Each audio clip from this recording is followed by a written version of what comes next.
Hi hello ನಮಸ್ಕಾರ ಎಲ್ಲರೂ ಹೇಗಿದ್ದೀರಾ? ಐ ಥಿಂಕ್ ಎಲ್ಲ ಚೆನ್ನಾಗಿದ್ದೀರಾ ಅಂತ ಭಾವಿಸ್ತಾ ಇವತ್ತಿನ ವ್ಲಾಗ್ನ ಸಂಜೆ 4:30 ಬಿಸಿಲು ನೋಡಿ ಯಪ್ಪ ಭಗವಂತ 4:30 ಆದರೂ ಬಿಸಿಲಿಗೆ ಏನು ಕಮ್ಮಿ ಇಲ್ಲ. Welcome back my YouTube channel Shweta ಅಡುಗೆ ಮನೆ. ನಾನು ನಿಮ್ಮ ಪ್ರೀತಿಯ ಶ್ವೇತಾ ಮೈಸೂರಿಂದ ಅಂತ ಹೇಳ್ತಾ ಇವತ್ತಿನ ವ್ಲಾಗ್ನ ಸಂಜೆಯಿಂದ ಸ್ಟಾರ್ಟ್ ಮಾಡ್ತಾಯಿದ್ದೀನಿ. ಯಾರಿನ್ನೂ ಚಾನಲ್ಗೆ ಸಬ್ಸ್ಕ್ರೈಬ್ ಮಾಡ್ಕೊಂಡಿಲ್ಲ ದಯವಿಟ್ಟು ಬೇಗ ಹೋಗಿ ಸಬ್ಸ್ಕ್ರೈಬ್ ಮಾಡ್ಕೊಳ್ಳಿ. ಪಕ್ಕದಲ್ಲಿರೋ ಬೆಲ್ ಐಕಾನನ್ನು ಪ್ರೆಸ್ ಮಾಡಿ ನಾನು ವಿಡಿಯೋ ಅಪ್ಲೋಡ್ ಮಾಡಿದ್ದು ನಿಮಗೆ ತಕ್ಷಣ ನೋಟಿಫೈ ಸಿಗುತ್ತೆ. ವಿಡಿಯೋ ಕೊನೆ ತನಕ ನೋಡಿ. ಸ್ವಲ್ಪನಾದರೂ ಇಷ್ಟ ಆದರೆ ಫ್ರೆಂಡ್ಸ್ ಆ್ಯಂಡ್ ಫ್ಯಾಮಿಲಿಗೆ ಈ ವ್ಲಾಗ್ನ ವಿಡಿಯೋನ ಶೇರ್ ಮಾಡಿ. ಅಮ್ಮ ಮನೆಗೆ ಬಂದು 4 ಡೇಸ್ ಆಯಿತು, ಬಟ್ ವಿಡಿಯೋನೇ ಮಾಡಿಲ್ಲ. ಮಲ್ಕೊಳ್ಳೋದು ತಿನ್ನೋದೇ ಆಗಿತ್ತು. ಅಷ್ಟು ಶಕೆ. ಈಗ ಜಸ್ಟ್ ನಾವು ಸ್ನಾನ ಮಾಡಿ ಬಂದೆ. ಬೆಳಗ್ಗೆಯಿಂದ ಏನೇನಾಯಿತು ಅಂತ ಸಣ್ಣ ಪುಟ್ಟ ಕ್ಲಿಪ್ಪಿಂಗ್ನ ಕ್ಯಾಪ್ಚರ್ ಮಾಡಿದ್ದೀನಿ. ಇದು ಸಂಡೇ ವ್ಲಾಗ್ ಆಯಿತಾ. ಸಂಡೇ ಅಂದರೆ ನೋ ವಾರ, ನಾಟ್ ಅಟ್ ಆಲ್. ಸೊ ಬೆಳಗ್ಗೆಯಿಂದ ಆರಾಮ್ಸೆ ಉಣ್ಕೊಂಡು ತಿನ್ಕೊಂಡು ಮಲ್ಕೊಂಡು. ಫ್ಯಾನ್ ಇಲ್ಲಾಂದರೆ ಇರೋಕ್ಕೆ ಆಗಲ್ಲ. ಇದು ಏನು ಮನೆ ಸೀಟಲ್ಲ, ಮೀನ್ಸ್ ಹಲ್ಗೆ ತುಂಬಿಸಿದಾರಲ್ವ. ಸೊ ಹಾಗಾಗಿ ಸ್ವಲ್ಪ ಸೆಕೆ ಜಾಸ್ತಿ, ತುಂಬ ಸೆಕೆ ಅಂತಲೇ ಹೇಳ್ಬೋದು. ನನ್ನ ಮಗ ಹಸು ಎಮ್ಮೆ ದನ ಕರ ಬಿಟ್ಟು ಬರ್ತಾನೆ ಇಲ್ಲ ಈ ಕಡೆಗೆ. ಬೆಳಗ್ಗೆಯಿಂದ ಏನೇನಾಯಿತು ಅಂತ ಆ್ಯಡ್ ಆನ್ ಮಾಡ್ತೀನಿ, ನೋಡ್ಕೊಂಬನ್ನಿ. ಈ ವ್ಲಾಗ್ನ ಹೀಗೆ ಕಂಟಿನ್ಯೂ ಮಾಡ್ತೀನಿ. ಇದು ಸಂಡೇ ವ್ಲಾಗ್ ಆಗಿರುತ್ತೆ. ಸೊ ಮನೆಯೆಲ್ಲ ಖಾಲಿ, ಮಕ್ಕಳಿಲ್ಲ, ಊರಿಗೆ ಹೋದರು. ಬಿಕೋ ಅಂತ ಇದೆ. ನಾನು ಈಗ ಜಸ್ಟ್ ನಾವು ಮನೆಯೆಲ್ಲ ಕ್ಲೀನ್ ಮಾಡಿ ಕಸ ಗುಡಿಸಿ ಮನೆ ಒರೆಸಿ ಫ್ರೆಶ್ ಅಪ್ ಆಗಿ ಬಂದೆ. ಅಮ್ಮ ಕಾಫಿ ಮಾಡ್ತಾಯಿದ್ದಾರೆ. ಸ್ಟೇಟ್ ಯೋನ್, ಎಲ್ಲೂ ಹೋಗಬೇಡಿ, ವಿಡಿಯೋ ನೋಡಿ ಕೊನೆ ತನಕ. ನನಗೆ ನಿಜಕ್ಕೂ ವಿಡಿಯೋ ಮಾಡ್ಕೊಳ್ಳೋಕ್ಕೆ, ಮಾಡಿರೋ ವಿಡಿಯೋನ ಕ್ಯಾಪ್ಚರ್ ಮಾಡ್ಕೊಳ್ಳೋಕ್ಕೆ, ಎಡಿಟ್ ಮಾಡೋಕ್ಕೂ ಕೂಡ ಟೈಮ್ ಸಿಕ್ಕಲೇ ಇಲ್ಲ. ಚಪಾತಿ ಕ್ಯಾರೆಟ್ ಪಲ್ಯ ಮಾಡಿದರು. ನಾನು 9:30 10 ಗಂಟೆ ತನಕ ಮಲ್ಗೋದು. ಈ ಸಲ ಅಂತೂ ತುಂಬ ಟಯರ್ಡ್ ಆಗಿದ್ದೆ. ಯಾಕಂದರೆ ಮಕ್ಕಳಿಗೆ ಎಕ್ಸಾಮ್ ಟೆನ್ಷನ್, ಜೊತೆಗೆ ಚಾರು ಬಾಣಂತನ, ಪ್ರತಿಯೊಂದು ಜವಾಬ್ದಾರಿ ನಾನು ಒಬ್ಬಳೇ ನಿಭಾಯಿಸಿರೋದ್ರಿಂದ ನೋಡಿ ನಾನು ಮಲ್ಕೊಂಡಿದ್ದೆ ಸೋಫಾ ಮೇಲೆ. ಅಪ್ಪ ವಿಡಿಯೋ ಮಾಡ್ತೀನಿ ಅಂತ ಮಾಡಿದ್ದಾರೆ. ಸೊ ಈ ಸಲ ಅಂತೂ ನಾನು ತುಂಬ ಲೇಝಿ ಆಗಿದ್ದೆ. ಅಪ್ಪ ಅಮ್ಮ ಮನೇಲಿ ತುಂಬಾ ನಿದ್ದೆ ಮಾಡಿದ್ದೀನಿ, ಫುಲ್ಲು ರೆಸ್ಟ್ ಮಾಡಿದ್ದೀನಿ ಅಂತಲೇ ಹೇಳ್ಬೋದು. ನಾವು ಬಂದಿದ್ದೀವಿ ಅಂತ ಹೇಳಿ ನನ್ನ ತಮ್ಮ ತುಂಬ ಎಳ್ನೀರು ಮತ್ತು ನಮ್ಮದೇ ತೋಟದ ಎಳ್ನೀರು, ನಮ್ಮದೇ ತೋಟದ ಬಾಳೆಹಣ್ಣಿನ ಗೊನೆ, ಕಾಯಿ ಎಲ್ಲ ತೊಗೊಂಬಂದಿದ್ದಾನೆ. ಇದಿಷ್ಟು ಬೆಳೆದಿರೋದು ನಮ್ಮಪ್ಪ. ಸೊ ನಿಜಕ್ಕೂ ನಮ್ಮಪ್ಪ ನಮ್ಮಮ್ಮ ಅಂದರೆ ನನಗೆ ತುಂಬ ಪ್ರೌಡ್, ನನಗೆ ತುಂಬ ಹೆಮ್ಮೆ. ಎಷ್ಟೋ ಜನ ಇವಾಗಿನ ಕಾಲದಲ್ಲಿ ಅಪ್ಪ ಅಮ್ಮನಿಗೆ ಬೆಲೆ ಕೊಡಲ್ಲ, ಹಿಂದಕ್ಕೆ ತಿರ್ಕೊಂಡು ಮಾತಾಡ್ತಾರೆ, ಅಪ್ಪ ಅಮ್ಮನ ಮಾತನ್ನ ಕೇಳೋದೇ ಇಲ್ಲ. ಬಟ್ ನನ್ನ ಉಸಿರಿರೋ ತನಕ, ನನ್ನ ಮುಂದಿನ ಜನ್ಮ ಅಂತಿದ್ರೆ ನನ್ನ ಚರ್ಮ ತೆಗೆದು ನಮ್ಮ ಅಪ್ಪ ಅಮ್ಮನಿಗೆ ಚಪ್ಪಲಿ ಮಾಡಿಕೊಡ್ತೀನಿ. ಮಾತಾಡ್ತಾ ಸಂಜೆ ತನಕ ಟೈಮ್ ಪಾಸ್ ಮಾಡ್ತಾ ಕೂತಿದ್ವಿ. ನಿಮ್ಮ ಮಿಸ್ ಕಳಿಸ್ಲಾ ವಿಡಿಯೋ. ಸೊ ನನ್ನ ತಮ್ಮನ ಸಣ್ಣ ಪಾಪು ಹಠ ಮಾಡ್ತಾ ಇರ್ತಾನೆ, ಲೇಸು ಕುರ್ಕುರೆ ಅಂತ. ನನ್ನ ತಮ್ಮನಿಗೆ ಕೊಡಿಸ್ಬೇಡ ಅಂತ ರೇಗಿಸ್ತಾ ಇದ್ದೆ. ಅಮ್ಮ ಬ್ರಹ್ಮಕಮಲ ಗಿಡ ನೆಟ್ಟಿದ್ದಾರೆ. ಅದು ಫ್ರೆಶ್ ಆಗಿ ಸಂಜೆ ಹೂ ಕೂಡ ಬಿಟ್ಟಿತ್ತು. ಅದನ್ನು ಕ್ಯಾಪ್ಚರ್ ಮಾಡೋಣ ಅಂತ ಮನೆ ಮುಂದೆ ತೋಟಕ್ಕೆ ಬಂದಿದ್ದೀನಿ. ಅಮ್ಮ ಕೂಗ್ತಾಯಿದ್ರು, ಅಲ್ಲೆಲ್ಲ ಹೋಗ್ಬೇಡ ಬಾ, ಹಾವಿರತ್ತೆ. ಬ್ರಹ್ಮಕಮಲ ಹೂವು ಬಿಟ್ಟೈತೆ ಅಜ್ಜಿ. ಶುಂಠಿ ಇಲ್ಲಿ ನೋಡ ಬಿಟ್ಟು. ವರ್ಷಕ್ಕೊಂದ್ಸಲ ಅಲ್ಲ, ಅದು ಬ್ರಹ್ಮಕಮಲನೇ. ಅಜ್ಜಿಗೆ ಹೇಳಕ್ ಬರ್ತಾ ಇಲ್ಲ. ಅದು ವರ್ಷಕ್ಕೊಂದ್ಸಲ ತಾನೇ ಬಿಡೋದು ಬ್ರಹ್ಮಕಮಲ. ನಡಿವಿಕಿ ಅದು. ನಾನು ಎಲ್ಲೇ ಹೋದ್ರು ನನ್ನ ಕೆಲಸ, ನನ್ನ ಜವಾಬ್ದಾರಿ ನಾನು ಮಾಡಲೇಬೇಕು. ಸೊ ಇದು PVC ಸ್ಕ್ರೀನ್ ಬಗ್ಗೆ ಒಂದು ಪ್ರಮೋಷನ್ ಕೂಡ ಬಂದಿತ್ತು. ಅವರು ರಿಕ್ವೆಸ್ಟ್ ಮಾಡ್ಕೊಂಡಿದ್ರು, ಮೇಡಮ್ ನಿಮ್ಮ ಯೂಟ್ಯೂಬಲ್ಲಿ, ಇನ್ಸ್ಟಾದಲ್ಲಿ, ಫೇಸ್ಬುಕ್ಕಲ್ಲೆಲ್ಲ ಅಪ್ಲೋಡ್ ಮಾಡಿ ಮೇಡಮ್ ಅಂತ. ಸೊ ಹಾಗಾಗಿ ಆಯಿತು ಸರ್, ಅಪ್ಲೋಡ್ ಮಾಡಿಕೊಡ್ತೀನಿ ಅಂತ. ನಿಮ್ಗೆ ಯಾರಿಗಾದ್ರೂ PVC ಸ್ಕ್ರೀನ್ ನಿಮ್ಮ ಮನೆಗೆ, ಯಾಕಂದರೆ ಈಗ ತುಂಬ ಸಮ್ಮರ್ ಅಲ್ವಾ, ತುಂಬ ಬಿಸಿಲು ಬೀಳ್ತಾ ಇರುತ್ತೆ, ಮನೆ ಡೋರ್ಗೆ ಹೇರ್ ಕ್ರ್ಯಾಕ್ ಆಗ್ತಾ ಇರುತ್ತೆ, ಗೋಡೆಗಳ ಪೇಂಟಿಂಗ್ ಎಲ್ಲ ಹಾಳಾಗ್ತಾ ಇರುತ್ತೆ. ಸೊ ಬೇಕಿದ್ರೆ ರೀಸನಬಲ್ ಪ್ರೈಸಲ್ಲಿ ಹಾಕ್ಕೊಡ್ತಾರೆ. ನಿಮ್ಗೆ ಯಾರಿಗಾದ್ರೂ ನೆಸೆಸರಿ ಇದ್ದರೆ ತುಂಬ ಯೂಸ್ಫುಲ್. ನಿಮಗೆ ಬೇಕಾಗಿರೋ ಕಲ್ಲರೇ ಕೂಡ ನೀವು ಆ್ಯಡ್ ಆನ್ ಮಾಡ್ಕೊಬೋದು, ನೀವೇ ಚೂಸ್ ಮಾಡ್ಕೊಬೋದು ಕಲರ್ ಎಲ್ಲ. ಸೊ ರೀಸನಬಲ್ ರೇಟ್ಗೆ 5 ವರ್ಷ ಗ್ಯಾರಂಟಿ, 1 ವರ್ಷ ಫ್ರೀ ಸರ್ವಿಸ್ ಒಂದಿಗೆ ಮಾಡಿಕೊಡ್ತಾರೆ. ಶ್ರೀನಿವಾಸ್ ಅಂತ ಅವ್ರದ್ದು ಕಾಂಟ್ಯಾಕ್ಟ್ ನಂಬರ್ ಕೂಡ ಹಾಕಿರ್ತೀನಿ, ಬೇಕಿದ್ದರೆ ಸ್ಕ್ರೀನ್ ಮೇಲೆ ಕಾಣೋ ನಂಬರ್ಗೆ ಕಾಂಟ್ಯಾಕ್ಟ್. ನಮಸ್ಕಾರ ಎಲ್ರಿಗೂ. ಎಲ್ರಿಗೂ ನಾನೀಗ ಈ ವಿಡಿಯೋ ಮಾಡ್ತಾ ಇರೋದು PVC ಸ್ಕ್ರೀನ್ಗಳ ಬಗ್ಗೆ.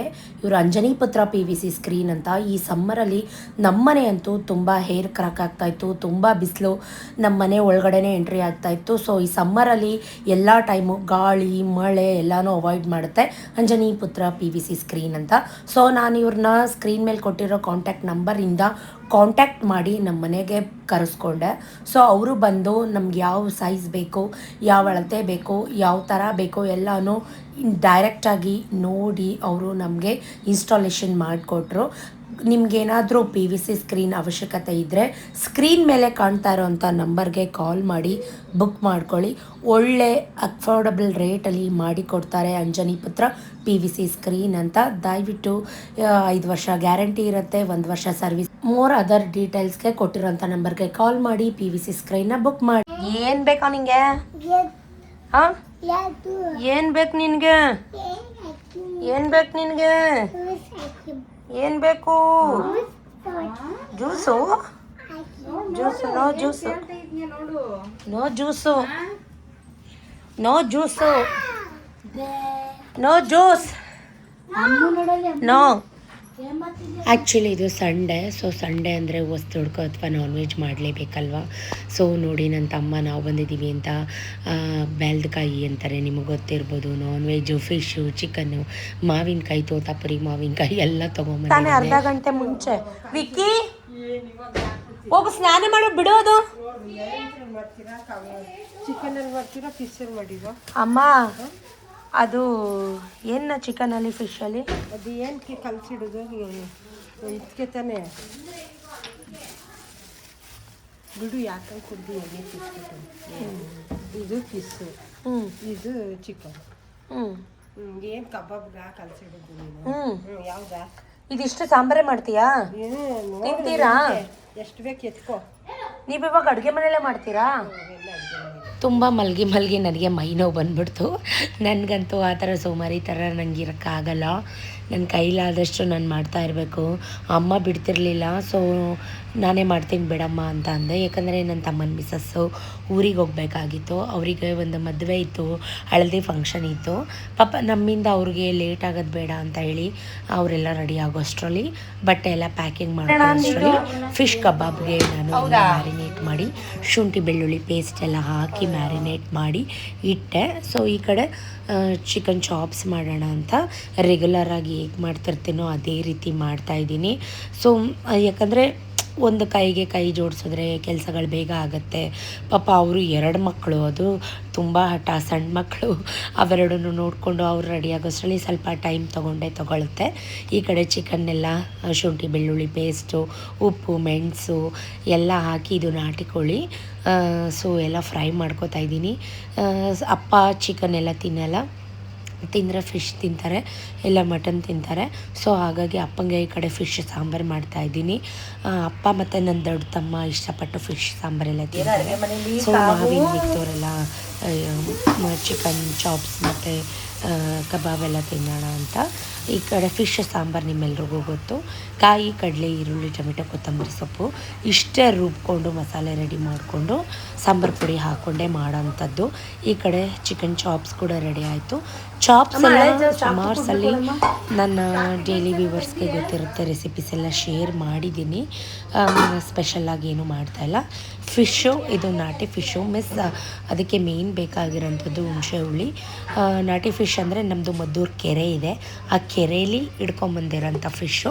ಅದನ್ನು ರಾಗಿ ಹಿಟ್ಟು ಉಪ್ಪು ಹಾಕಿ ಚೆನ್ನಾಗಿ ತೊಳೆದಿಟ್ಟಿದ್ದಾರೆ ಅಮ್ಮ. ಸೊ ನಾನು ಅಡುಗೆ ಕೆಲಸ ಮಾಡ್ತಾಯಿದ್ದೀನಿ. ಈ ಕಡೆ ಚಾಪ್ಸ್ ರೆಡಿ ಆಯಿತು, ಈ ಕಡೆ ಫಿಶ್ ಸಾಂಬಾರು ಕೂಡ ರೆಡಿ ಆಗ್ತಾಯಿದೆ. ಎಲ್ಲದಕ್ಕೂ ಈಗ ಚಾಕು, ಕೊಡ್ಲು ಅಂತ ಅಜ್ಜುತ್ತೀವಿ. ಹೊರಗಡೆಯಿಂದ ತಂದಿರ್ತೀವಲ್ವ, ಕಾಲ್ದೋಳು ಆಗಬಾರ್ದು ಅಂತ ಅಷ್ಟೇ. ಈ ಕಡೆಯಿಂದ ಚಾಪ್ಸ್ ರೆಡಿ ಆಗೋ ಅಷ್ಟರಲ್ಲಿ ಸ್ವಲ್ಪ ಬಿರಿಯಾನಿ ಕೂಡ ಮಾಡು, ವಿಕಾಸ್ಗೆ ತುಂಬ ಇಷ್ಟಪಟ್ಟು ಕೇಳ್ತಾ ಇದ್ದೀನಿ ಬಿರಿಯಾನಿ ಅಂತ. ಸೊ ಮಾಡಿಕೊಡು ಅಂದರೆ ಈ ಸಲ ತನ್ನೂರು ರೈಸ್ ಅಂತ ಬೆಳೆದಿದ್ದಾರೆ ಅಪ್ಪ. ತುಂಬ ಸಣ್ಣಕ್ಕಿ, ತುಂಬ ಚೆನ್ನಾಗಾಗುತ್ತೆ. ಪಲಾವು, ಬಿರಿಯಾನಿ ಈ ಥರದ್ದೆಲ್ಲ ತುಂಬ ಚೆನ್ನಾಗಾಗುತ್ತೆ. ಸೊ ಅವ್ರಿಗೆ ಬಿರಿಯಾನಿ ಮಾಡಿಕೊಡು ಅಂತ ಹೇಳ್ತಾಯಿದ್ರು ಅಮ್ಮ. ಸರಿ ಆಯ್ತಂತ ತುಂಬ 2.5 kg ಅಷ್ಟು ಚಿಕನ್ ತಂದುಬಿಟ್ಟಿದ್ರು. ಅರ್ಧ ಚಾಪ್ಸ್ ಮಾಡಿ ಅರ್ಧ ಬಿರಿಯಾನಿ ಮಾಡೋಣ ಅಂತ. ಈ ಕಡೆ ಫಿಶ್ ಸಾಂಬಾರು ಕೂಡ ತುಂಬ ಚೆನ್ನಾಗಿ ಅಲ್ಟಿಮೇಟಾಗಿ ರೆಡಿ ಆಯಿತು. ಈ ಕಡೆ ಮಾಮೂಲಿ ಬಿರಿಯಾನಿ ಗೊತ್ತಲ್ಲ ನಿಮಗೆ, ಪಲಾವು, ಚಕ್ಕೆ ಲವಂಗ, ಟೊಮೆಟೊ, ಈರುಳ್ಳಿ, ಕಸೂರಿ ಮೇಥಿ, ಶುಂಠಿ ಬೆಳ್ಳುಳ್ಳಿ ಪೇಸ್ಟ್ ಎಲ್ಲ ಒಗ್ಗರಣೆಗೆ ಹಾಕಿ ಚಿಕನ್ ಎಲ್ಲ ಹುರ್ಕೊಂಡು ಎರಡೆರಡು ಒಟ್ಟೊಟ್ಟಿಗೆ ಮಾಡ್ತಾಯಿದ್ದೀನಿ. ಜೊತೆಗೆ ಕ್ಯಾಮ್ರಾ ಹ್ಯಾಂಡ್ಲಿಂಗ್ ಬೇರೆ ಮಾಡ್ಕೋತಾ ಇದ್ದೀನಿ. ನಾವು ಹೋಗಿದ್ದು ಗುರುವಾರ, ಐ ಥಿಂಕ್ ಗುರುವಾರ ಹೋದವಳು. ನಾನು ಶುಕ್ರವಾರ ಶನಿವಾರ ವ್ಲಾಗೇ ಮಾಡಿಲ್ಲ. ಶನಿವಾರ ಭಾನುವಾರ ಬೆಳಗ್ಗೆಯಿಂದ ವ್ಲಾಗ್ನ ಮಾಡ್ತಾಯಿದ್ದೀನಿ. ಸೊ ನಿದ್ರೆ ಮಾಡೋದೇ ಆಗಿತ್ತು. ಒಂದು ವಿಡಿಯೋ ಇರಲಿ, ಅಮ್ಮನೆಗೆ ಬಂದಿದ್ದು ನೆನಪಿಗೆ ಅಂತ ವಿಡಿಯೋ ಶೂಟ್ ಮಾಡ್ಕೋತಾ ಇರೋದು. ನಿಮ್ಮ ಹತ್ರನೂ ಶೇರ್ ಮಾಡಿದ್ರೆ ನೀವು ಖುಷಿಪಟ್ಟು ನೋಡ್ತೀರಾ ಅಲ್ವಾ. ಸೊ ಹಾಗಾಗಿ ಇಷ್ಟಪಟ್ಟು ನೋಡ್ತೀರಾ ಅಂತ ಅಂದ್ಬಿಟ್ಟು ಒಂದು ವ್ಲಾಗ್ ಇರಲಿ ಅಂತ. ಈ ಕಡೆ ಫಿಶ್ ಸಾಂಬಾರು ರೆಡಿ ಆಯಿತು, ಈ ಕಡೆ ಬಿರಿಯಾನಿ ಕೂಡ ರೆಡಿ ಆಗ್ತಾಯಿದೆ. ಇದಕ್ಕೆಲ್ಲ ಎಲ್ಲರೂ ಹೆಂಗೆ ಮಾಡ್ತಾರೋ ನಾನು ಹಾಗೆ ಮಾಡ್ತಾಯಿದ್ದೀನಿ. ಸ್ಪೆಷಲ್ ಅಂತೇನೂ ಇಲ್ಲ, ಬಟ್ ನಾಟಿ ಸ್ಟೈಲು. ಜಾಸ್ತಿ ಮಸಾಲೆ, ಈ ಗರಂ ಮಸಾಲ ಆ ಥರದ್ದೆಲ್ಲ, ಚಕ್ಕೆ ಲವಂಗ ಪುಡಿ, ಬಿರಿಯಾನಿ ಮಸಾಲ ಆ ಥರದ್ದು ಏನೂ ಹಾಕ್ತಾಯಿಲ್ಲ. ಸಿಂಪಲ್ ಅಂದರೆ ಸಿಂಪಲ್ಲಾಗಿ ಎಲಿಗೆಂಟಾಗಿ ತುಂಬ ಕ್ವಿಕ್ಕಾಗಿ ಈಸಿಯಾಗಿ ಮಾಡ್ತಾಯಿದ್ದೀನಿ. ಸೊ ಸಾಂಬಾರು ರೆಡಿ ಆಯಿತು, ಚಾಪ್ಸ್ ರೆಡಿ ಆಯಿತು, ಈಗ ಬಿರಿಯಾನಿ ಕೂಡ ರೆಡಿ ಆಗ್ತಾಯಿದೆ. ನಾನು ಎಲ್ಲೇ ಇದ್ದರೂ ಅಷ್ಟೇ ಅಲ್ಲಿಂದಲೇ ಪ್ರತಿಯೊಂದು ಕ್ಲೀನ್ ಮಾಡ್ಕೊತೀನಿ, ನೀಟಾಗಿ ಇಟ್ಟಿರ್ತೀನಿ. ಯಾವುದು ಕ್ಲಮ್ಸಿಯಾಗಿ ಬೇಕಾಬಿಟ್ಟು ಸಿಕ್ಕಿದ ಕಡೆ ಎಲ್ಲ ಬಿಸಾಕಲ್ಲ. ನನಗೆ ಮಲ್ಕೊಂಡು ಸೊಂಟ ನೋವು, ಮೈಕೈ ನೋವು, ಎಲ್ಲ ನೋವು ಅಡ್ಕಾಯಿಸ್ಕೊಂಬಿಟ್ಟಿತ್ತು. ಓಡಾಡಿಕೊಂಡು ಕೆಲಸ ಮಾಡ್ತಾ ಇರೋರು ದಿಢೀರಂತ ಹೋಗಿ ರೆಸ್ಟ್ ಮಾಡು ಮಲ್ಕೋ ಅಂದರೆ ಕೈಕಾಲು ಕಟ್ಟಾಗ್ತಂಗೆ ಆಗುತ್ತೆ. ಬಟ್ ನನಗೆ ಈ ಸಲ ನನ್ನ ನಿಜಕ್ಕೂ ಏನೂ ಮಾಡೋಕ್ಕಾಗಲಿಲ್ಲ. ನೋಡಿ ಅಡುಗೆ ಬೇಕಪ್ಪ ನಿಂಗೆ ಏನು ಈ ಥರ ಟಿಪ್ ಟಪ್ಪಾಗಿ ರೆಡಿ ಐತೆ ಇದೆಯಾ? ಏನು ಸೀಕ್ರೆಟು? ಕಟ್ ಮಾಡೋ ನೈಸಾಗಿ ಅಮ್ಮ. ಹಾಂ, ಬ್ಯಾಟಿಂಗ್ ಮಾಡೋಕ್ಕೆ ಬ್ಯಾಟಿಂಗ್ ಮಾಡೋಕ್ಕೆ ಇದ್ರೊಳಗೆ ಹಾಕು. ಬೆಲ್ಲಕ್ಕೆ ಚೆನ್ನಾಗಿ ಪಾಪ ಟೇಸ್ಟ್ ನೋಡಲ್ವಾ ಏನಂತ. ಒಂದು ಕಬ್ಬಾಳ ದೇವಸ್ಥಾನದಲ್ಲಿ ಒಂದು ನಾನ್ ವೆಜ್ ಫಂಕ್ಷನ್ ಇತ್ತು ನಮ್ಮ ರಿಲೇಟಿವ್ಸ್ದೆ. ನಾನು ಕೂಡ ಹೋಗಬೇಕಾಗಿತ್ತು, ಬಟ್ ಬಿಸಿಲು, ಹೆವಿ ಬಿಸಿಲು, ಗಾಡೀಲಿ ಹೋಗೋಕ್ಕಾಗಲಿಲ್ಲ. ಹಾಗಾಗಿ ಇನ್ನೊಂದ್ಸಲ ಸಿಕ್ಕಿದಾಗ ಬರೋಕ್ಕಾಗಲಿಲ್ಲ ಅಂತ ಸಾರಿ ಕಣಪ್ಪ ಹೇಳೋಣ ಅಂತ ಅಪ್ಪ ರೆಡಿಯಾಗಿ ಹೊರಡ್ತಾಯಿದ್ರು. ಅವ್ರಿಗೆ ನಾನು ಮಸ್ಕ್ ಮೆಲನ್ ಕರ್ಬೂಜ ಹಣ್ಣು ಜ್ಯೂಸ್ ಮಾಡ್ತಾಯಿದ್ವಿ, ಕುಡ್ಕೊಂಡು ಹೋಗಿ ಅಂತೆಲ್ಲ ಹಾಲೆಲ್ಲ ಹಾಕಿ ಜ್ಯೂಸ್ ಮಾಡೋಣ ಅಂತ ಅಮ್ಮಮ್ಮು ಅಂದರೆ ನನ್ನ ತಮ್ಮನ ಹೆಂಡತಿ ಎಲ್ಲ ಹಚ್ಚಿ ರೆಡಿ ಮಾಡಿಕೊಡ್ತಾಯಿದ್ಲು. ಸೊ ಪಾಪ ಅವಳು ಸ್ನಾನ ಮಾಡಿ ರೆಡಿಯಾಗಿ ಮಕ್ಳಿಗೂ ರೆಡಿ ಮಾಡ್ಕೊಂಡು ನೋಡಬೇಕಾಗಿತ್ತು.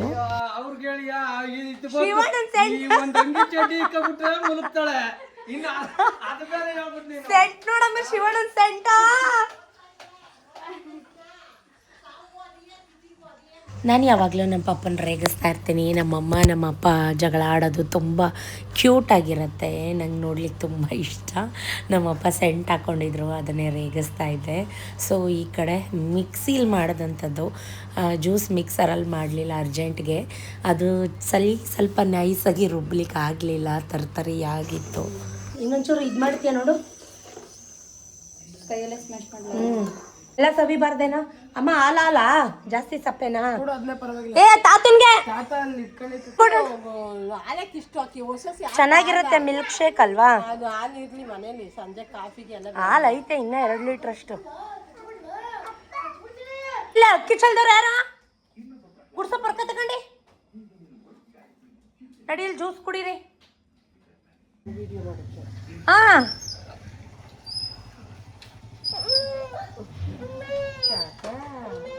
ಐತೆ ಚೂರು ಕರಗ್ಬೇಕು. ಹೋಗಲ್ಲ ಏನಂತಿದ್ದವನು ಗಾಡಿ ಹೋಗೋಕೆ ಅವನು ಒಟ್ಟಿನಲ್ಲಿ ಹೋಗಿ ಸೇಫ್ ಆಗಿ ಬಾ.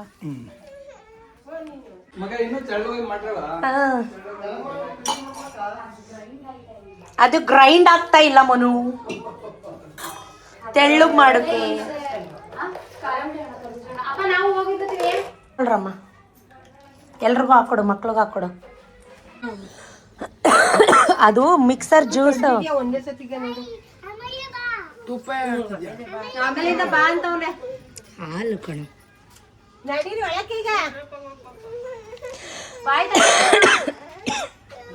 ನಮ್ಮಪ್ಪ ಕೂಡ ಹೊರಟರು. ಈ ಕಡೆ ಇವರು ಹೊರಡಲಿಕ್ಕೆ ರೆಡಿ ಆಗ್ತಾಯಿದ್ರು. ಸೊ ಹಾಗಾಗಿ ಸ್ವಲ್ಪ ಟೇಸ್ಟ್ ಮಾಡಿ ಸ್ವಲ್ಪ ಲೈಟಾಗಿ ತಿನ್ನಿ ಟೇಸ್ಟ್ ಹೇಗಿದೆ ಅಂತ ಹೇಳಿ ಬಿರಿಯಾನಿನೆಲ್ಲ ದಮ್ ತೆಗೆದು ಸ್ವಲ್ಪ ಪ್ಲೇಟ್ಗೆ ನನ್ನ ತಮ್ಮನಿಗೆ ಹಾಕ್ಕೊಡ್ತಾಯಿದ್ದೀನಿ.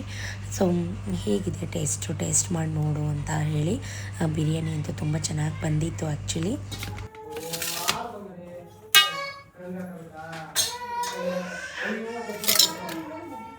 ಇಬ್ರು ಆಡ್ತಾರೆ ಅವನಿಗೆ ಅವನಿಗಾದ್ರೆ ಸೇ ಬೈ ಕಡೆ ನೀನು ನಡಿ ಒಳಗೆ ನಡಿ ಬೈಲಿ ನಡಿ ಒಳಗೆ. ಏ ನಿಕ್ಕಿ ಬೈತೀನಿ ಸರಿ ಆಯ್ತಾ ಅಮ್ಮ? ಸರಿ ಆಯ್ತಾ? ಖಾರ ಮೈಲ್ಡ್ ಆಗೈತಾ? ಸರಿ ಆಯ್ತಮ್ಮನು? ಅವ್ರು ಇನ್ನೂ ಕುಡ್ದಿಲ್ಲ ಅತ್ತೆ ಅವ್ರು ಯಾರು ಇರಲ್ಲ ಅಲ್ಲ. ನಾನು ಮಾಡಿ ನೀ ಮಾಡಿದ್ದ ನಗ್ತಾ ಇದ್ದೆ. ಹಿಂದಿನ ದಿನವೇ ಐಸ್ ಕ್ರೀಮ್ ಎಲ್ಲ ವೆನಿಲಾ ಐಸ್ ಕ್ರೀಮು ಹಾಫ್ ಲೀಟ್ರದ್ದು ತಂದು ಫ್ರಿಜ್ಗೆ ಇಟ್ಟಿದ್ವಿ. ಸೊ ಅದನ್ನು ತಿನ್ನಬೇಕು ಅನಿಸ್ತು, ಎಲ್ರಿಗೂ ಬೌಲ್ಗೆ ಹಾಕಿ ಕೊಡ್ತಾಯಿದ್ದೆ. ಸೊ ಭರ್ಜರಿ ಊಟ, ಎಲ್ಲರೂ ಊಟ ಮಾಡಿದ್ವಿ. ತುಂಬ ಚೆನ್ನಾಗಿತ್ತು, ಮೈಲ್ಡಾಗಿ. ಉಪ್ಪು ಖಾರ ಅಂದರೆ ಮಕ್ಕಳು ತಿಂತಾರಲ್ವ, ಇವಿ ಮಸಾಲೆ ಹಾಕ್ಬಿಟ್ರೆ ತಿನ್ಲಿಕ್ಕೆ ಅಷ್ಟು ಚೆನ್ನಾಗಿರಲ್ಲ. ಸೊ ಏಕೆಂದರೆ ಸಮ್ಮರ್ ಬೇರೆ, ಎಂಥ ಸಮ್ಮರ್ ಇದು ಯಪ್ಪ ರಾಮ. ಬಾಯ್ ಪಪ್ಪಿ ಕೊಡು ಬಾಯ್ಲಿ. ಅಮ್ಮ ಬರದಾ? ಎಲ್ಲಿ ಪಪ್ಪಿ ಕೊಡು. ಹುಲ್ಲ ಬಾಯ್ ಮಾಡ್ತಾನೆ, ಬಾಯ್ ಮಾಡಮ್ಮ. ಚಪ್ಪಲೆಲ್ಲಿ ಅವಂದು ಬಾಯ್ ಬರ. ಟಾಟಾ ಟಾಟಾ. ಅವ್ರೇನು ತಿಂದಿಲ್ಲ ಊಟ. ಹಾಂ ಊಟ ಯಾರು ಇವನು ಅದೇನು ತಿಂದಿಲ್ಲ. ಒಂದು ಕಬಾಬ್ ತಗೋಗೋದು ಎಲ್ಲಿ ಬಿಸಾಕ್ ತಿನ್ಲಿಲ್ವೇನೋ? ಅದು ಚುಚ್ಚು ಬಿಡ್ತಲ್ಲ, ಚುಚ್ಚದೆ ಎಲ್ಲ ಕುತ್ಕಂದು ಬುಡ್ಸಿ ತಿನ್ಸ್ಬಾರ್ದ್ರೆ ಅವನ ಬಿಟ್ಬಿಟ್ಟು ಹೊಟ್ಟೋಯ್ತಾರೆ ಅಂತ. ಅವಳು ಹುಷಾರಿಲ್ಲ ಅಂದ್ಬಿಟ್ಟು ಹೊಟ್ಟೆಗೋಯ್ತಿದ್ದಂತೆ. ಆವಾಗ ಇದ್ದಾಗಿಂದ ಹಂಗೆ ಇಟ್ಕೊಂಡವನೆ. ಈಗ ಊರಿಗೆ ಬಂದಾಗಿಂದು ಹಿಂಗೆ ಹೇಳ್ತಾನೆ, ಬಿಟ್ಬಿಟ್ಟು ಹೊಂಟೋಯ್ತಾಳೆ ಅಂತ ಮನೆಯೆಲ್ಲ ಹುಡುಕ್ತಾನೆ.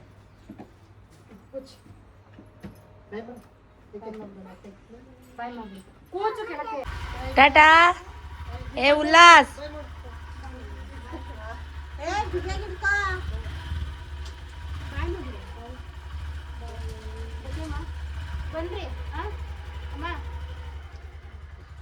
ಅವರು ಹೊರಡ್ತಿದ್ರಲ್ಲ, ಸೊ ಅವ್ರನ್ನು ಕಳಿಸ್ಕೊಡೋ ಇದರಲ್ಲಿ ಅಮ್ಮ ಊಟನೇ ಮಾಡಿರಲಿಲ್ಲ. ಸೊ ಈಗ ಅಮ್ಮ ಕೂತ್ಕೊಂಡು ಊಟ ಮಾಡ್ತಾಯಿದ್ದಾರೆ. ಮುದ್ದೆ ಏನೂ ಮಾಡಿರಲಿಲ್ಲ. ಸೊ ಯಾಕಂದರೆ ಅಪ್ಪ ಇರಲಿಲ್ಲ ಊಟಕ್ಕೆ, ನೈಟ್ ಮಾಡ್ಕೊಳ್ಳೋಣ ಅಂತ ಹೇಳಿ ಮುದ್ದೆ ಮಾಡಿರಲಿಲ್ಲ. ಹಾಗಾಗಿ ಅಮ್ಮ ಇವಾಗ ಕೂತ್ಕೊಂಡು ಊಟ ಮಾಡ್ತಾಯಿದ್ದಾರೆ. ಕಬಾಬ್ ಎಲ್ಲ ಆರೋಗ್ಬಿಟ್ಟಿತ್ತು ಅಂತ ಹೇಳ್ತಾನೇ ಇದ್ರು ಅಮ್ಮ. ಸೊ ವಿಕ್ಕಿ ಬಾಬುಗೂ ಕೂಡ ಊಟಕ್ಕೆ ಹಾಕ್ಕೊಟ್ಟೆ. ಏನು ಗಾಯ್ಸ್ ಅಪ್ಪ, ನಿಮ್ಮ ಕಡೆನೂ ಹೀಗೆ ಸೆಕೆ ಬಿಸಿಲಿದೆಯಾ ಕಮೆಂಟ್ ಮಾಡಿ. ವಿಪರೀತ. ನಮ್ಮ ಮನೇಲಂತೂ ಮೇಲ್ಗಡೆ ಹಲ್ಗೆ ತುಂಬಿಸ್ಬಿಟ್ಟಿದ್ದೀವಲ್ವ, ಸ್ವಲ್ಪ ಗಾಳಿ ಅಂದರೆ ಒಳಗಡೆ ಬರೋ ಗಾಳಿ ಆಟ ಕಮ್ಮಿ. ತುಂಬ ಸೆಕೆ. ಫ್ಯಾನ್ ಹಾಕ್ಕೊಂಡ್ರೂ ಬಿಸಿ ಗಾಳಿ ಬರುತ್ತೆ. ಯಪ್ಪ ಈ ಸಮ್ಮರ್ ಎಷ್ಟೊತ್ತು ಮುಗಿಯುತ್ತಪ್ಪ ಅನಿಸ್ಬಿಟ್ಟಿದೆ. ಸೊ ಎಲ್ರದ್ದು ಊಟ ಆಯಿತು. ಫೈನಲಾಗಿ ನಾನು ಕೂಡ ಊಟ ಹಾಕ್ಕೊಂಡು ಮಾಡ್ತಾಯಿದ್ದೀನಿ. ನನಗಂತೂ ತುಂಬ ಲಿಟ್ರಲಿ ತುಂಬ ಇಷ್ಟ ಆಯಿತು. ತುಂಬ ಚೆನ್ನಾಗಿತ್ತು, ಮೈಲ್ಡಾಗಿ ತುಂಬ ಚೆನ್ನಾಗಿತ್ತು. ನನ್ನ ತಮ್ಮ ನಮಗೋಸ್ಕರ ಸೂಪರ್ ಕಲ್ಲಂಗಡಿ ಹಣ್ಣು ತಂದಿದ್ದ. ಟೇಸ್ಟ್ ಮಾತ್ರ ಆಸಮ್ ಆಗಿತ್ತು. ಫುಲ್ಲು ರೆಡ್ ಕಲರು, ತುಂಬ ಸ್ವೀಟ್ ಇತ್ತು ಆ್ಯಕ್ಚುಲಿ. ಸೊ ಎಲ್ಲ ನೆಲದ ಮೇಲೆ ಚಾಪೆನೂ ಹಾಕ್ಕೊಂಡಿಲ್ಲ, ಹಾಗೆ ದಿಂಬ ಹಾಕ್ಕೊಂಡು ಮಲ್ಕೊಂಡು ಉಲ್ಲಾಡ್ಕೊಂಡು ಕಲ್ಲಂಗಡಿ ಹಣ್ಣು ತಿಂತಾಯಿದ್ದೀವಿ. ಸಂಜೆ ಆಗಿದ ತಕ್ಷಣ ನಮ್ಮ ಅಮ್ಮಂದು ಒಂದು ದೊಡ್ಡ ಕೆಲಸ ಅಂದರೆ ಗಿಡದಲ್ಲೆಲ್ಲ ಹೂವು ಕುಯ್ಯೋದು. ತುಂಬ ಕನಕಾಂಬರ ಗಿಡ, ಮಲ್ಲಿಗೆ ಗಿಡ ಹಾಕಿದ್ದಾರೆ. ತುಂಬ ಹೂ ಬಿಡುತ್ತೆ, ತುಂಬ ಚೆನ್ನಾಗಿತ್ತು. ಎಷ್ಟು ದಿಂಡ ಕಟ್ಟಿದ್ದಾರೆ ನೋಡಿ. ನನಗಂತೂ ಬೆಳಗ್ಗೆಯಿಂದ ಒಂದು ಲೋಟ ಕಾಫಿನೂ ಕುಡ್ತಿರ್ಲಿಲ್ಲ. ಮನೆ ಎಲ್ಲ ಬಿಕೋ ಅಂತಾಯಿತು. ಎಂಥ ಸೆಕೆ ಇರಲಿ ಏನೇ ಇರಲಿ, ಅಮ್ಮ ಸ್ಟ್ರಾಂಗಾಗಿ ಒಂದು ಕಪ್ ಕಾಫಿ ಮಾಡಿಕೊಡಮ್ಮ ಅಂತ ಹೇಳಿ ಕಾಫಿ ಮಾಡಿಸ್ಕೊಂಡು ಮಾತಾಡಿಕೊಂಡು ಅಮ್ಮನ ಜೊತೆ ಅಮ್ಮ ಹೂ ಕೊಡ್ತಾಯಿದ್ರು, ನಾನು ಕಾಫಿ ಕುಡಿತಾಯಿದ್ದೆ.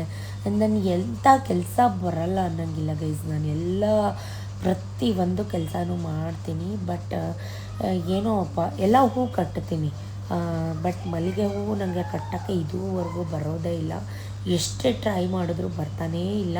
ಇದೇನು ಪಾಪ ಟಿಪ್ ಟಾಪಾಗಿ ಸೆಂಟ್ ಹೊಡ್ಕೋದೆ, ಬರುವಾಗೆಲ್ಲ ಬಿಚ್ಕೊಂಡು ಬರ್ತಾದೀಯಾ ಪಾಪ? ಹಾಂ, ಎಲ್ಲಿ ಬಿಚ್ಚಾಕ್ತೆ? ಇಲ್ಲ, ನಾನಾಗಲೇ ಹೇಳಿದೆ 6 ಗಂಟೆ 6:15 ಆದರೂ ಈಚೆ ಬರೋಕ್ಕಾಗಲ್ಲ, ಅಷ್ಟು ಉರಿ ಬಿಸಿಲು. ಸೊ ಅಪ್ಪ ಗದ್ದೆಯಿಂದ ಕಬ್ಬು ತೊಗೊಂಬಂದಿದ್ರು. ನಮಗಂತೂ ಕಬ್ಬು ಅಂದರೆ ಫೇವ್ರೆಟ್. ಗಾಣ ಆಡಿಸ್ತಾ ಇದ್ದೀವಿ, ಎಲ್ಲ ಕೂತ್ಕೊಂಡು ಕಬ್ಬು ತಿಂತಾಯಿದ್ದೀವಿ. ನಮಗೆ ಅಂದರೆ ಈ ಚಿಕ್ಕದ್ರಿಂದ ಇದೇ ಅಭ್ಯಾಸ. ಅವರು ಬಿಡಿಸಿ ಒರೆದು ಪೀಸ್ ಮಾಡಿ ಕೊಡಬೇಕು. ನಾವು ಆರಾಮ್ಸೆ ಕೂತ್ಕೊಂಡು ಕಬ್ಬನ್ನ ಎಂಜಾಯ್ ಮಾಡಬೇಕು. ಅಗ್ದು ರಸ ಕುಡಿಯೋದಷ್ಟೇ ನಮ್ಮ ಕೆಲಸ. ಸೊ ಈ ರೀತಿ ಕಬ್ಬು ತಿನ್ನೋಕ್ಕೆ ಎಷ್ಟು ಜನಕ್ಕೆ ಇಷ್ಟ ಕಮೆಂಟ್ ಮಾಡಿ. ಈ ರೀತಿ ಬಿಡಿಸಿ ಕಟ್ ಮಾಡಿ ಕೊಟ್ಟರೆ 1 ಕ್ವಿಂಟಾಲ್ ಕಬ್ಬು ನಾನು ಒಬ್ಬಳೇ ತಿಂದ್ಬಿಡ್ತೀನಿ ಕೂತ್ಕೊಂಡು. ಒಳಗಡೆ ಹೊಸಡು ಅದೆಲ್ಲ ಅಂತಾರಲ್ಲ, ಸ್ಕಿನ್ನೆಲ್ಲ ಕಿತ್ತೋಗೋ ಮಟ್ಟ ಕಬ್ಬು ತಿಂದಿದ್ದೀನಿ, ಬರ ಬಿಟ್ಟೋಗೋ ಮಟ್ಟ ಕಬ್ಬು ತಿಂದಿದ್ದೀನಿ. ಸೊ 7:30 ತನಕ ಈಚೆ ಕೂತಿದ್ದೆ.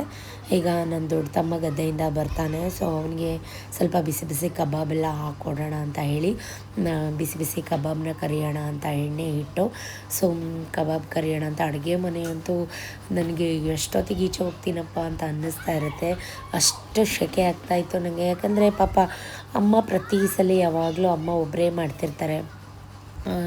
ಈಗ ಅಮ್ಮಂಗೆ ರೆಸ್ಟ್ ಕೊಟ್ಟು ನಾನು ಮಾಡೋಣ ಅಂತ ಹೇಳಿ ಎಲ್ಲನೂ ಸಾಂಬಾರು, ಗ್ರೇವಿ ಮತ್ತು ಚಾಪ್ಸು, ಬಿರಿಯಾನಿ ಎಲ್ಲನೂ ಬಿಸಿ ಮಾಡಿಟ್ಟೆ. ಹೊಲ ಮನೆ ಕೆಲಸ ಮಾಡ್ಕೊಂಡು ಬರೋರಿಗೆ ಬಿಸಿ ಬಿಸಿ ಅಡುಗೆ ಹಾಕಿ ಕೊಟ್ಟರೆ ಅವರು ಖುಷಿಯಿಂದ ತಿಂತಾರೆ.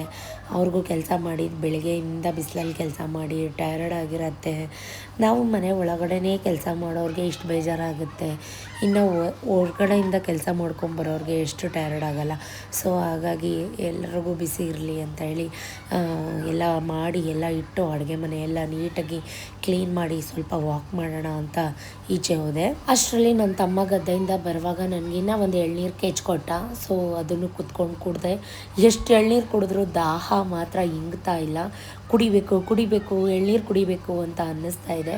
ಸೊ ವಾಕ್ ಮಾಡಿದೆ. 50ನೇ ರೌಂಡ್ ಅಂದ್ಬಿಡು, 4ನೇದು ಮಣ್ಣು. ನಾನು ನನ್ನ ಮಗ ಎಲ್ಲ ಸೇರಿಕೊಂಡು ಒಂದಿಷ್ಟೊತ್ತು ವಾಕ್ ಮಾಡೋಣ ಅಂತ ಹೇಳಿ ವಾಕ್ ಮಾಡ್ತಾಯಿದ್ವಿ. ಈಗ ಹೋಗಿ ಊಟ ಮಾಡಿ ಮಲ್ಕೋತೀವಿ. ಸೊ ಇದಾಗಿತ್ತು ಇವತ್ತು ದಿನದ ಕಂಪ್ಲೀಟ್ ಡೇ ವ್ಲಾಗ್. ನನಗಂತೂ ರೆಸ್ಟ್ ಮಾಡೋದೇ ಆಗೋಗಿದೆ. ವ್ಲಾಗ್ ಹೇಗಿತ್ತು? Thank you for watching, keep supporting me. Next ವ್ಲಾಗಲ್ಲಿ ಸಿಗ್ತೀನಿ. Ta-ta, bye bye, love you.